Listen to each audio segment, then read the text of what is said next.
Reading time!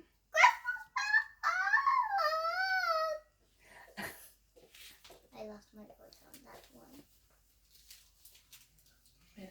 By Phyllis Harris. The Gift Shop Bear.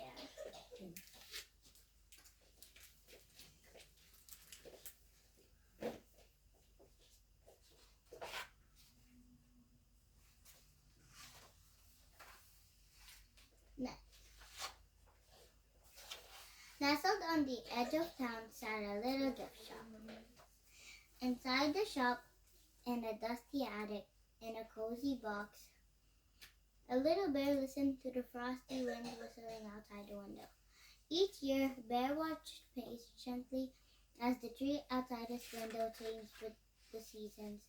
When the last leaf fell, Bear knew Christmas was near. He felt the cold deep in his stuffing.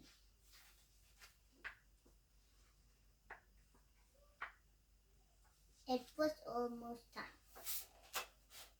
One day, the attic floor creaked. Bear's heart raced. Could it be? Whoosh! Bear squinted through the depth. She saw two brown eyes shining like Cooper pennies. Annie! Annie gently lifted Bear from his box and held him close. I missed you, Bear, she whispered into his furry ear. Annie carried Bear down the steps to Nana's shop. The scent of fresh baked gingerbread and pine tickled his nose. Lights twinkled and cheerful ornaments glimmered in the window. Bear recognized his sound of his favorite carol. His heart thumped happily. Annie tucked in Bear his usual spot, beneath the shop's tree. I'll see you tomorrow, Bear.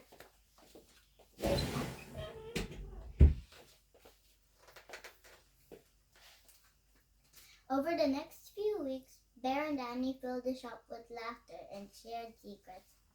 They cut out snowflakes and hung paper chains on the tree. They sipped cups of rich, hot cocoa. They watched as soft snowflakes floated through the sky, landing on the carols who sang outside the shop door. Bear heard children ooh and ah when they discovered treasures to add to their wish list. Many children wanted Bear, but Annie was always quick to say, Bear is not for sale. Each night, Annie placed Bear in his special spot under the tree. The fading light soothed him to sleep. Wake up, Bear, it's Christmas Eve, Annie sang out one morning. Bear and Annie watched as more shoppers arrived. I'm going to miss this lovely shop, Bear heard a customer say to Nana. I've been coming here since I was a little girl. Bear couldn't believe it. Could Nana really be closing the shop? The shelves were empty. The winter sun sat low in the sky, and Bear shivered as the door closed behind the last shopper. Nana gently lowered Bear into a box. He wondered if he would ever see Annie again. Sitting in the dark box, Bear squeezed his eyes shut and thought of his time with Annie in the cozy little shop. Bear heard a roar and a rumble. He tossed and tumbled. He trembled when the box finally settled to a stop. All was quiet now. Bear felt lost and alone. A tiny tear rolled down his furry cheek, and his eyes grew heavy with sleep. Bear woke to the sound of familiar voices.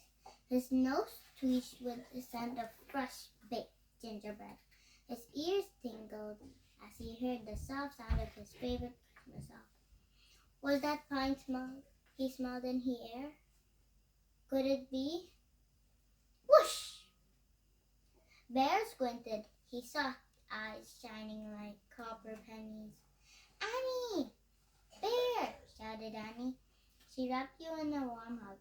I thought I'd lost you. Nana smiled and said, Bear is yours now, Annie. Christmas Day came and went, and Nana put the decorations away. But this time, Bear didn't go back to the box in his attic.